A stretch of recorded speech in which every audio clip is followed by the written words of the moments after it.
자, 18번째 시가 되겠습니다. 오늘의 제목 산업혁명입니다. 산업혁명. 원래 혁명이라는 게 뭐죠? 혁명이라는 게 구체제를 무너뜨리고 새로운, 그지? 모두를 위한, 모든 사람들을 위한 어떤 진보. 그런 걸 혁명이라 하지 않습니까? 우리는 학교 때 산업혁명을 그런 개념으로 이해를 했어요. 그죠? 산업혁명 때문에 그죠? 소위 문명 이런 게 생겼고 모두가 문명의 혜택을 보고 있다. 뭐 그 말이 그렇게 틀린 건 아니겠죠. 근데 얼마 전부터 너나 나나 모두가 4차 산업혁명이라는 얘기를 지금 하고 있습니다. 흥분해서. 과연 그런 것인가? 안 그렇다는 쪽으로 생각이 많이 기울기 시작했습니다. 그래서 한번 산업혁명이란 시 제목으로는 참 어울리지 않죠. 한번 써봤습니다. 18세기 산업혁명은 가르고 미리 결론을 내렸습니다. 문명의 탈을 쓴 인재, 재앙이죠, 재앙. 사람이 만들어낸 재앙의 시작이었습니다.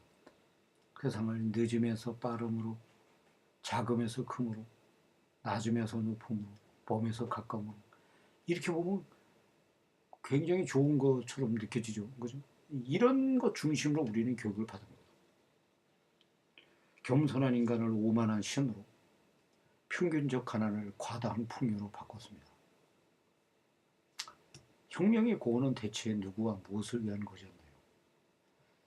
1%에겐 문명과 발전과 편익, 역사가 쓰여진다면 바로 이들에 의해서 이들을 위해서 쓰여지겠죠. 인류의 문명과 인류의 발전과 인류의 그죠? 편익은 이런 것이었다. 이들이 지구를 대표하는 거. 1%를 제가 나머지 99%는 어둠과 노동과 쓰레기를. 그런데 우리는 공평하게 공기도 물도 이제 같이 숨쉬고 같이 마시고 있잖아요. 100% 이건 다 해당되는 얘기지. 질병과 공해와 경쟁을 가져다 주었습니다.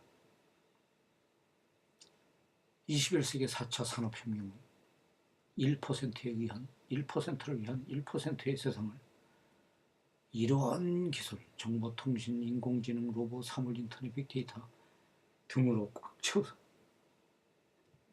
99%를 좀비처럼 가차없이 내몰 겁니다. 이렇게 미래 공상과학 영화처럼 보이는 것들이 좀 엘리시움 같은 거군요. 1%만 살잖아요. 나머지 99%는 그것이 더러워진 지구에서 지구 전체가 슬럼화됐죠. 그게 벌써 뭔가를 예시해주고 있지 않습니까? 우리가 아무리 그 경제학자, 뭐 인문학자들이 아무리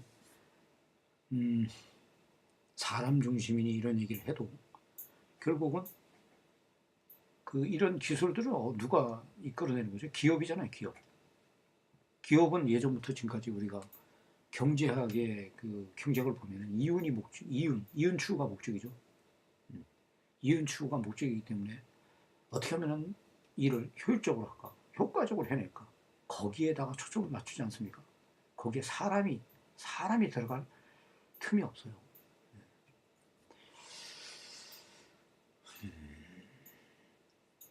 자, 제 3번을 읽어보겠습니다. 산업혁명은 예천의 대상이 아니었음을 지금은 압니다. 찰스 디킨스. 올리버 트위스트가 그렇습니까? 그때 당시 산업혁명 18세기 영국의 그저 더러운 공기, 더러운 물, 그 다음에 거기는 아동 노예, 아동 노동 이런 개념도 없었잖아요. 우리는 보면 찰스 디킨스, 올리버 트위스트 보면은 애들이 보는 그런 책이요, 소설이요, 영화라고 그러는데 사실은 당시를 비판하는 그런 내용이었죠. 칼 막스. 그저 노동의 중요성. 사람이 자본주의에 치고 있다는 것을 고발하고 그리고 또 막고자 했으나 실패했습니다. 그죠? 지금 많이 읽히고 많이 들먹여지고는 있지만 저는 실패다고 보는 거예요. 그 소련이 해체되면서 공산주의가 망하고 어쩌면 그게 칼막스가 기대했던 그 공산주의입니까? 그거 아니잖아요.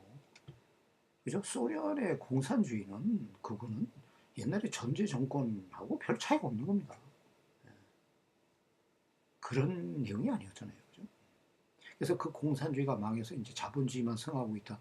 이렇게 대비시켜서 말하는데 그건 칼막스가 말했던 공산주의가 아니었던 거예요. 안타깝습니다. 그로부터 250년이 지나 1%는 4차 산업혁명이라는 미명하에 요새 4차 산업혁명 이런 거 정보통신이 어떻고 빅데이터가 어쩌고 이 얘기 못하면 지성인 축에 들어가지도 않죠. 모두가 이 말하고 있습니다. 나머지 99%를 무기력한 좀비로 밀어넣을 것이 확실시됩니다. 분명히 그렇습니다. 뭐 그러잖아요. 4차 산업혁명이 본격화되면은 700만 명이 쫓겨난다며. 근데 200만 명이 새로 그죠? 일자리를 얻는데요. 그럼 700만 명에서 200만 명, 500만 명이 그대로 거리로 낳는다는 얘기 아닙니까? 그 500만 명은 뭐 기본소득이라든지 이런 거 없으면은 낄 데가 없는 거예요. 낄 데가. 이거 한번 보세요. 정보통신기술, 인공지능, 로봇, 사무실, 여기 등장하지 않은 것들도 많잖아요.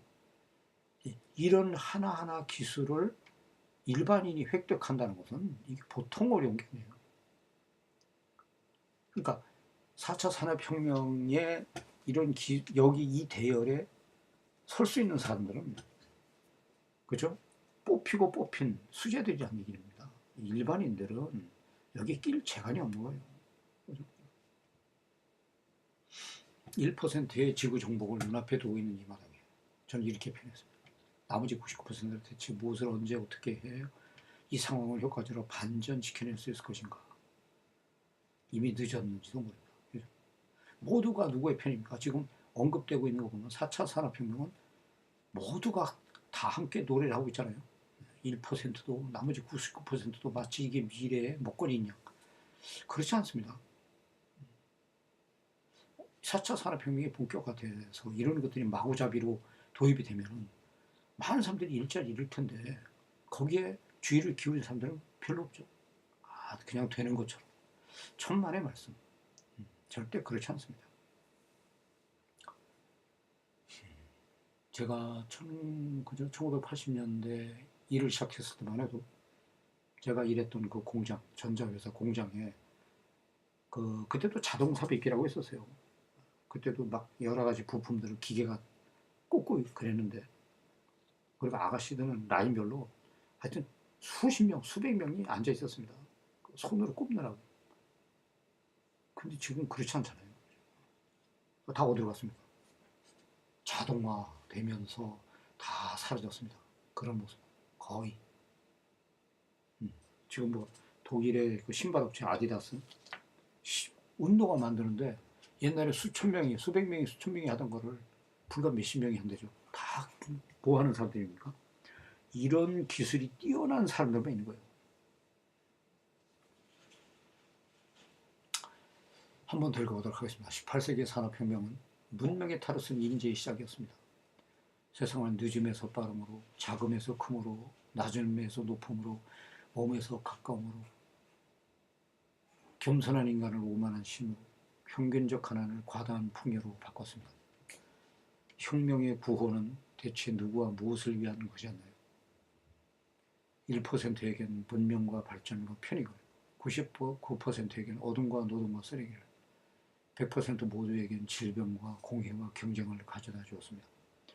21세기 4차 산업혁명은 1%를 위한 1%의 세상을 정보통신기술, 인공지능, 로봇, 사물인터넷, 빅데이터 등으로 꽉 채워서 99%를 좀비처럼 가차없이 내몰 겁니다. 시민혁명. 글쎄요, 모두가 4차 산업혁명에 편승하려고 애를 쓰는데 누가 이런 걸 뒤집는 계획을 꾸리겠습니까? 저는 그렇게 믿어지지 않습니다.